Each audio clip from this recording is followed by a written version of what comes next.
Uncle Frank was a firefighter in Davenport, Iowa, and he was deathly afraid of cremation. As far as I know, he wasn't afraid of fire, or if he was, he confronted that fear on a regular basis. He took great pride not only in saving lives, but in saving the fabric of a life, saving that one thing or collection of things that gave someone a reason to keep going. He'd often plunge back into a burning building to save a fire safe or a family portrait or some cherished memento. In fact, he died in 1995 when an elderly woman he'd rescued was distraught that her little Chihuahua pup, Peppy, was still in the burning house. Peppy, she explained, would go over to his dog bed in the corner of the kitchen when he got scared and would sit there shivering until she would go over to comfort him. It was Peppy's safe haven. So she knew exactly where he was as that building burned down around him. Uncle Frank saved the dog. The dog was small enough that it was underneath the smoke that had filled the house, and so he was still alive when my uncle found it. He came out with the dog in his arms, gave it to the woman, then he passed out. He died of burns and smoke inhalation a couple hours later.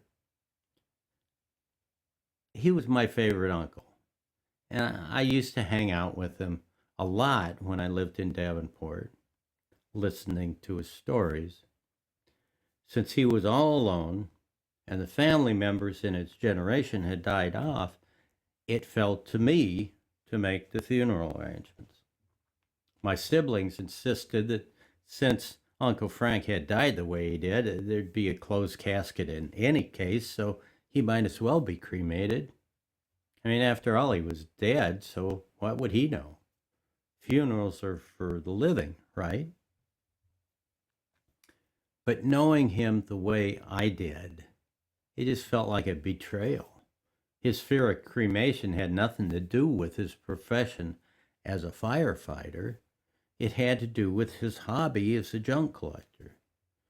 One day in the 1980s, he was at this secondhand store and this beautiful vase he was admiring slipped out of his hands, fell to the floor. It split in half, and ashes and bones went spilling out all over. The owner came right over with a broom and dustpan, swept it all up, and threw it in a trash can. He charged my uncle $80 for that broken funeral urn, and Uncle Frank was horrified that if he was cremated, somehow he'd end up the same way in a jar on the shelf of some dusty old store. He told me that story more than once, saying he wanted to be remembered for saving lives, not as a pile of ashes on the floor of a junk shop. He wasn't a vain guy, but he did have a favorite picture of himself. In it, he's standing outside a flaming building in his firefighting gear, covered in ashes, and flanked by the mom and kids he'd just rescued. That was the way he wanted to be remembered. One of his best friends, a guy named Dino, had become a funeral director after the war. The guy was pretty crusty, and it was definitely not traditional. So there's no question in my mind that Uncle Frank would want his final act to be to help support his friend's business. I explained to Dino that my siblings didn't really want to listen to what I knew he wanted and asked him what he would recommend that I do. He walked me over to this picture that he had on his office wall right across from his desk. It was this old framed black and white photo of this rough looking guy who was in a coffin. Ah, I look at this picture every day.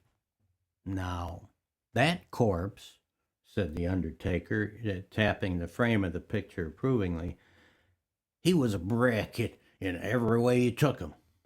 He was accommodating, modest, simple in his last moments. First off, he said that after the funeral, he wanted to be shipped back to Germany to be with his parents. His friends wanted a metallic burial case, but I couldn't get one. It was clear to see that there weren't going to be time.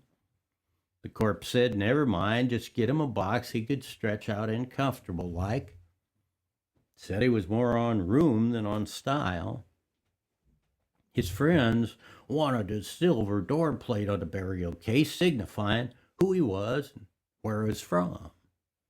What did the corpse say about that? Well, he said whitewash his old canoe, paint his general destination onto it with a brush and a stencil plate, add a verse from some likely hymn or another, and mark him COD and send him off to the tomb. He said he'd figure that where he was going, he'd rather attract attention by a picturesque moral character than a fancy burial case. Myself, I'd rather take care of a fine corpse like him than most of them I've tackled over the last 60 years. There's some satisfaction in burying a man like that. He appreciates what you're doing. He said his relations meant well, but all of them preparations bound to delay the shipment more or less, and he didn't want to be kept laying around. You never seen such a clear head as what he had. He knew he was going to be leaving the world in pretty quick time, and so he wanted everyone to listen to what he wanted for his ceremony. So he set up a mock funeral to go over the details.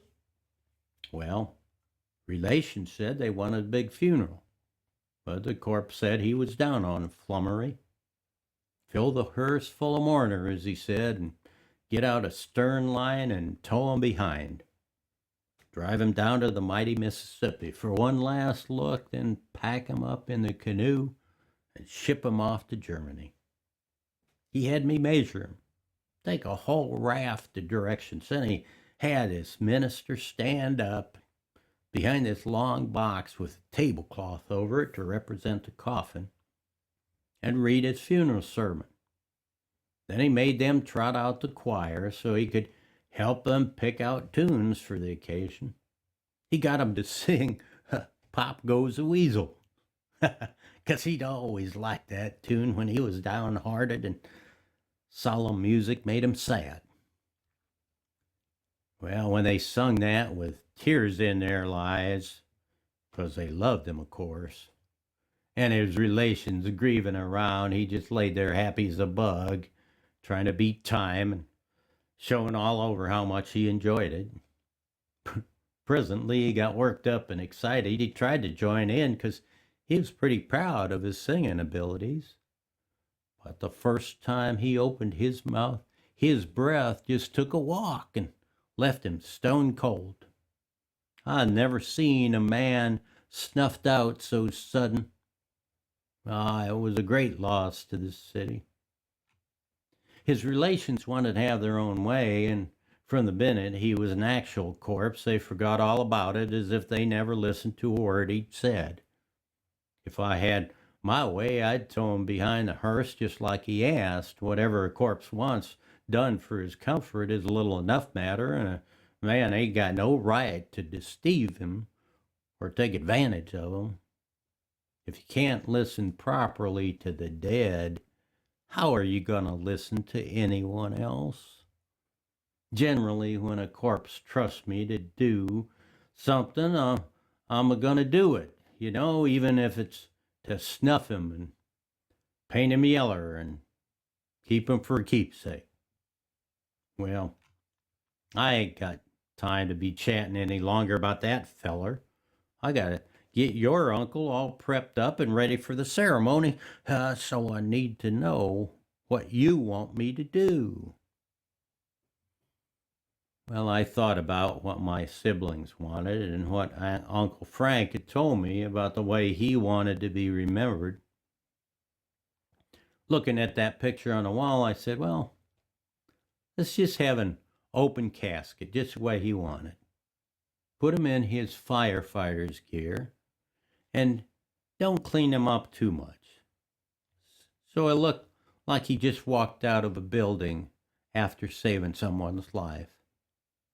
Oh, and while we're at it, end the ceremony with his favorite song, Ghostbusters.